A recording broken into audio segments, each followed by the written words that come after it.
The National Weather Service in Denver, Colorado has issued a tornado warning for northeastern Adams County in northeastern Colorado, southeastern Weld County in northeastern Colorado, northeastern Morgan County in northeastern Colorado, until 7:30 p.m.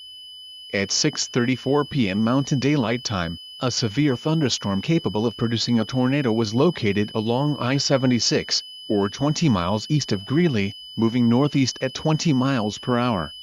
Hazard: tornado. Source: radar-indicated rotation. Impact: flying debris will be dangerous to those caught without shelter.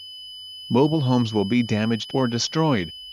Damage to roofs, windows, and vehicles will occur. Tree damage is likely. Locations impacted include Brighton, Hudson, Keensburg, Roggan, Wiggins, Fort Morgan, and Brush. Precautionary preparedness actions: take cover now. Move to a basement or an interior room on the lowest floor of a sturdy building. Avoid windows. If you are outdoors, in a mobile home, or in a vehicle, move to the closest substantial shelter and protect yourself from flying debris.